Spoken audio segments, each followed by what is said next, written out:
Have you ever wondered what happens when the world expects greatness from someone, but that person simply isn't built for it?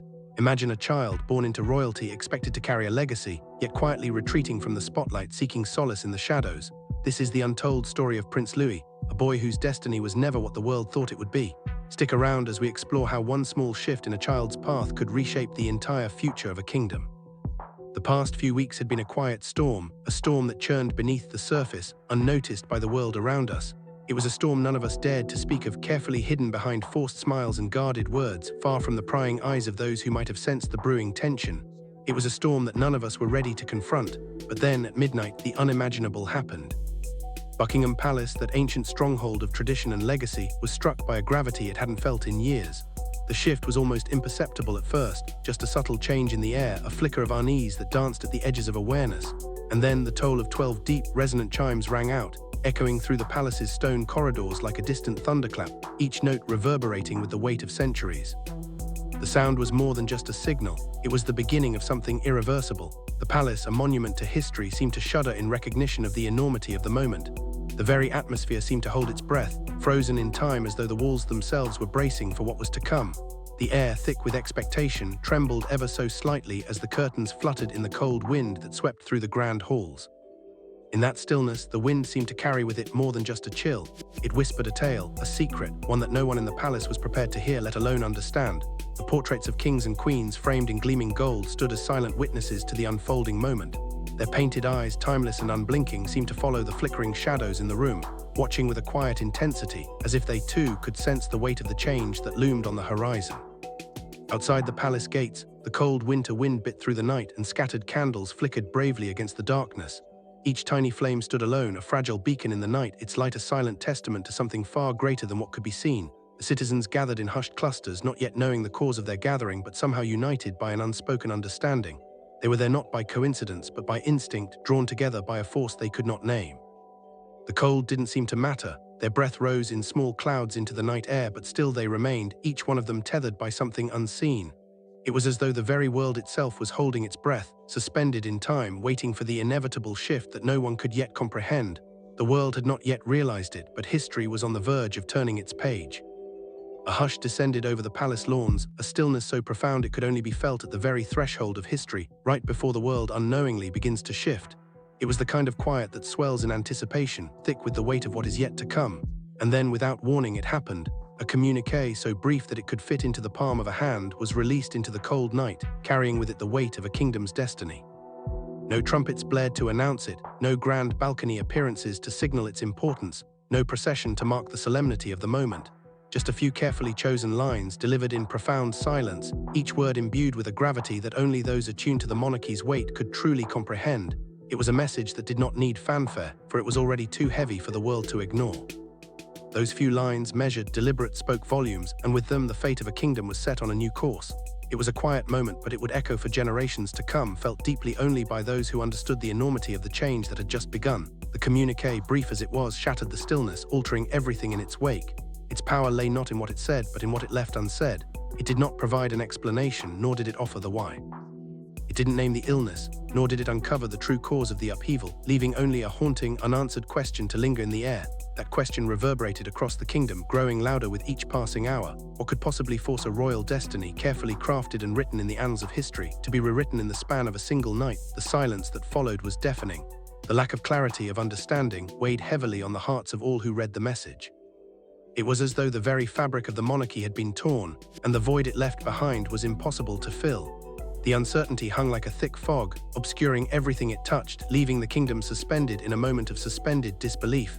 Before the whispers began, before the commotion unfolded, before the communiqué was sealed in crimson wax, there had simply been a boy. A boy whose laughter once echoed through the courtyards of Buckingham Palace, filling the air with a joy so pure and unguarded that nothing, not even the weight of destiny, could dim it. Prince Louis had not entered the world as a symbol, nor had he been born to carry the immense weight of a monarchy on his tiny, unassuming shoulders. He arrived, as every child does, small, full of curiosity, and untouched by the myths that others would soon place upon him.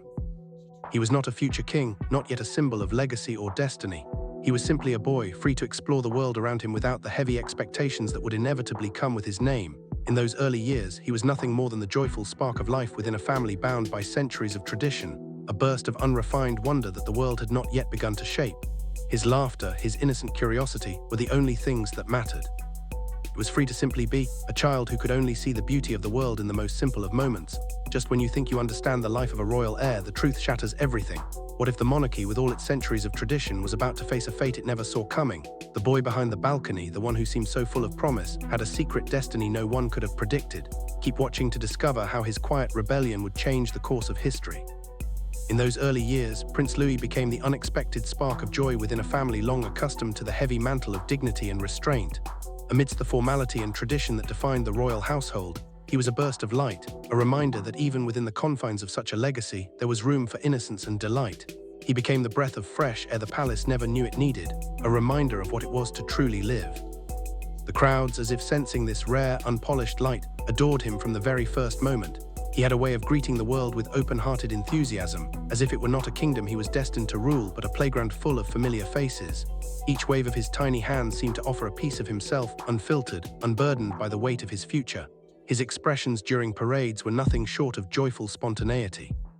He didn't wave like a monarch in the making, but like a child greeting friends he hadn't seen in years. His smile, wide and genuine, made those around him feel like part of something warm and personal, rather than distant and ceremonial. He was the prince who scrunched his nose in delighted surprise at the sound of planes roaring overhead during national ceremonies, his eyes wide with wonder, as though the grandeur of the moment was dwarfed by the magic of a world he had yet to understand fully. He was the boy who tugged at his mother's sleeve, not out of impatience, but because the speeches felt too long, the formality of it all pressing in on his small shoulders. The weight of tradition and ceremony, so easily borne by those before him, seemed too much for this little boy who just wanted to feel the world in its most simple, joyful moments. Behind the grand scenes, life within the palace was not as it appeared. The reality of living within these hallowed walls was seldom reflected in the polished, perfect photographs that the world adored. Behind the gilded doors and ornate portraits, there was a different world, a quieter, slower rhythm that few saw and fewer understood. Within the private nursery wing, Louis revealed a side of himself that was at once serene and introspective, a rhythm far softer than the hurried, loud pace of the world outside. His life, so often captured in fleeting moments of play or public appearances, was a delicate balance between the joy of childhood and the weight of destiny. But the boy beneath the crown was not meant for the relentless pace of public duty from the start. While other royal children had been groomed from birth to embody public discipline, every movement calculated, every word measured, Louis was different. He was drawn not to the loud spectacle of parades or the bright lights of the media, but to the stillness of the library. There, nestled among the worn, leather-bound books and the delicate dust of forgotten histories, he would sit cross-legged on thick, embroidered carpets. Surrounded by stories of ancient kingdoms, brave explorers, and forgotten empires, Louis seemed to find solace in the pages of those distant worlds. His small fingers would gently trace the edges of old illustrations, his eyes wide with fascination, as though he were deciphering the secrets of a past far more meaningful to him than any present glory.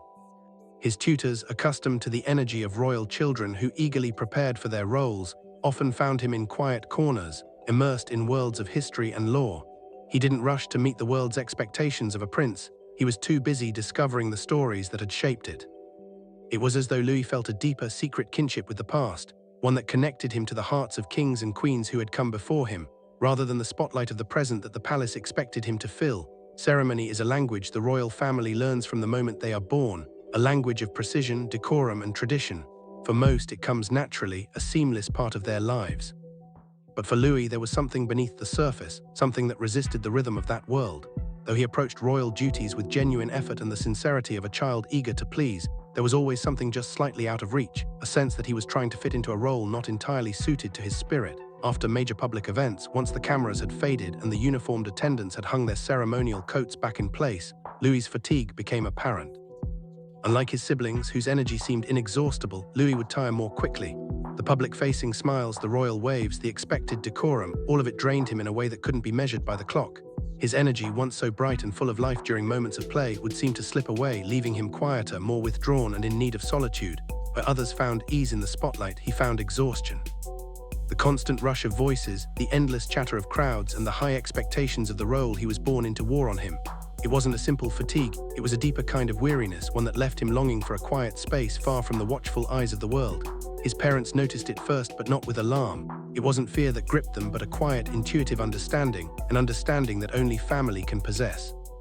They saw the subtle shift in his demeanor, the quiet withdrawal, and they knew They knew that this was something more than just tiredness. Something about the weight of it all was simply different for him. There were days when Louis would race through the grand palace halls like a small, bright ray of sunlight, his laughter and energy filling every room he passed. His joy, unrestrained and pure, echoed through the corridors as if he was spreading warmth wherever he went. On these days, he was a force of nature, drawing life from every corner of the palace, turning its ancient, dignified halls into a playground of endless possibilities. But there were other days, quieter days, when his energy would retreat as though pulled by an invisible thread, leaving him more subdued. On those days, he would withdraw into solitude, seeking the solace of the palace's cool stone walls. He would rest his head against the cold window frames, his small hands pressing against the stone as he gazed out over the gardens, lost in the peace of his own thoughts. These were the moments when the world outside felt too loud, too demanding for him to bear. It was a pattern that slowly became undeniable, though it was never spoken aloud.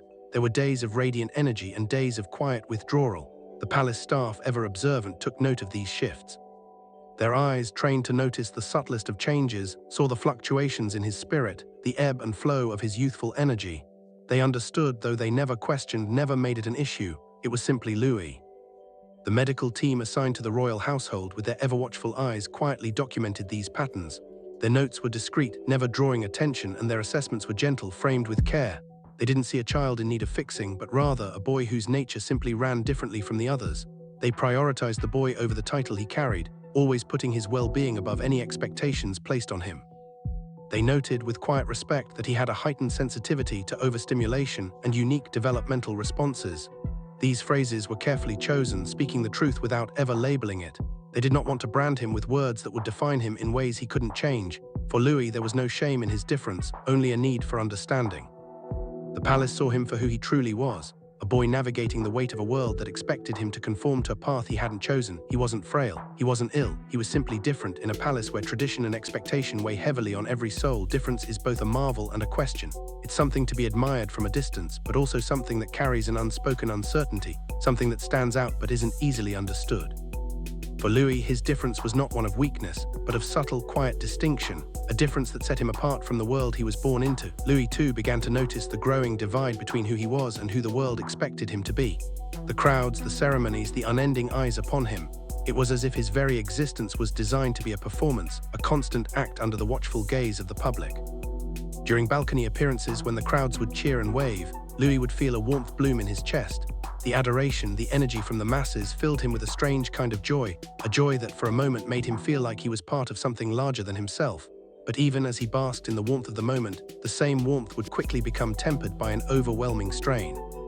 The strain of standing still, of holding his place under the relentless eyes of so many, all watching, all expecting. The laughter, the spectacle, the excitement of the crowd. It was all thrilling, yes, but also draining. Once the crowds began to disperse and the royal duties came to an end, Louis would retreat, his small form quietly withdrawing from the grand halls and into the solace of the palace garden. There, away from the noise and the spectacle, he would find peace in the stillness, alone with his thoughts. He would sit on the cool stone benches, letting the wind brush over his face and clear the overstimulation from his skin. The calmness of nature became his refuge, a quiet sanctuary where he could let go of the weight of it all. It was in these moments of solitude, beneath the canopy of trees and the soft rustling of leaves, that he found the kind of peace the world could not offer. In the garden, he was not a prince, not a symbol, but simply a boy seeking to breathe, to be free from the expectations that encircled him, even if only for a moment. The palace staff began to adjust, though their actions were so quiet, so subtle that they often went unnoticed. It wasn't loud or overt. It was in the way they restructured schedules, shifting things ever so slightly to ensure that his public outings remained brief and manageable. They understood the balance he needed, the space he craved, and they did everything in their power to provide it without drawing attention to their efforts. His siblings, even at their young age, became attuned to Louis's needs in ways that only family could be. They too learned to buffer him from the demands of the world outside. Without hesitation, without a word, they became his protectors, his silent guardians. At times, they would gently guide him through the intricate, centuries-old traditions of the royal family, moving through ceremonies and events in ways that didn't always fit into the rhythm of his being. They learned to adapt, their actions becoming a quiet form of love, a way to shield him from the overwhelming demands that his role sometimes placed on him. But for all the accommodations made, one truth lingered in the air, unspoken yet undeniable. The destiny that tradition had mapped out for him might demand more than his nature could comfortably give. The weight of royal expectations, the call to live up to a legacy, was heavy, too heavy at times, for a boy whose heart longed not for the spotlight but for peace, for simplicity, for quiet moments of solitude. The gulf between who he was and what the world demanded from him was ever widening, though no one spoke of it aloud. The palace, with all its grandeur and ceremonial expectations, was a place of deep love and protection for Louis, but it was also a place of constant tension, a place where the true cost of his future was beginning to become painfully clear. Childhood for Louis was an intricate balancing act, a delicate dance between the world that saw him as a charming symbol of modern royalty and the quieter, more introspective world where he was simply a thoughtful boy, searching for meaning in the stories he read rather than the ceremonies he was expected to perform. In the midst of all the glitter and grandeur, he found his true joy not in the grand stages, but in the stillness of a book, in the warmth of a simple conversation, in moments of quiet reflection. While the world saw him as a symbol of the future, a living emblem of the royal lineage, Louis was more than just that. He was a boy who cherished warmth over spectacle, who found solace in the gentler moments of life. Where others might have reveled in the formality of a grand ball or the bright lights of a public appearance, Louis found himself longing for something far simpler, a quiet place where he could just be himself, free from the eyes of the world. He lived in the spotlight, yes, but it was a light that often felt too bright, too overwhelming, like a weight on his small shoulders. Deep inside, he instinctively belonged not to the dazzling spotlight, but to the shade, a soft, protective quiet where he could breathe freely, without the weight of expectations pressing down on him. This shade was not darkness, but a peaceful haven, a space where the world could not demand more than he could give. It was a place where he could exist as he was, without the need to become someone else. In those moments of calm, away from the constant gaze of the public, Louis was just a boy, one who needed space to grow, to learn, to understand the world on his terms, not on the terms dictated by the legacy of a crown. No one could have predicted that these small, unspoken observations, these quiet, gentle adjustments, would one day become the foundation for a decision that would forever alter the course of the monarchy. It wasn't the childhood itself that was a tragedy, as some might have feared. It was, in fact, the clue.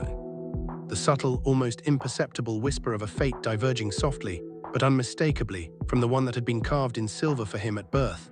These moments, though seemingly insignificant to the casual observer, were the delicate threads that wove together a new understanding, an understanding that would eventually force the royal family to confront a truth they had long avoided. Louis's path was not one of triumphs and royal duties, of carefully curated public appearances and a carefully constructed future. No, his path was different, defined by quiet rebellion against the expectations of a world that wanted him to fit into a mold that was never meant for him. It was in these quiet moments, when Louis withdrew into himself, when the weight of expectation became too heavy for him to bear, that the true shape of his destiny began to reveal itself. It wasn't a fate that could be seen in the grand processions, the public speeches, or the royal ceremonies. It was a fate that took root in the smallest of gestures, in the quiet retreats, in the unspoken understanding between him and his family. These were the signs that pointed to something deeper, something more profound than what had been laid out for him from birth. And so the tragedy was not in the boy's childhood. It was not in the spaces where he didn't fit. The tragedy, if it could be called that, was in the slow realization that the life expected of him, the life that monarchy had prepared him for, was never truly his to live. And as the world would soon come to understand, the boy behind the balcony had never been destined for the center of the stage. His place, it turned out, was never meant to be in the dazzling spotlight, with the weight of a kingdom's expectations pressing down upon him. No, his destiny was carved from something far more subtle, more profound, something entirely different from the life he was born to live. He was not meant to stand at the forefront of power, nor to wear the crown that had always seemed so inevitable. Instead, his path was destined for quiet strength, for a role not seen by the masses, but felt deeply by those who understood the true meaning of legacy and purpose. The world may have expected him to take the stage, to fulfill a legacy carved in stone, but in the end, Louis was meant to walk a different road, one shaped not by grand ceremonies, but by the quiet power of preservation and understanding. As we've seen, sometimes the path we think we are destined for isn't the one we're meant to walk. Prince Louis may not have followed the traditional path of royalty, but his story is a reminder that every life has its own purpose, one that doesn't always align with the expectations of others. If this story moved you, share your thoughts below. Where does true strength come from, living up to expectations or choosing your own path? And if you want to continue exploring stories that challenge tradition and inspire change, make sure to like, subscribe, and share. Join us as we uncover more untold royal journeys and the hidden truths that shape history. Don't miss out, your journey with us has only just begun.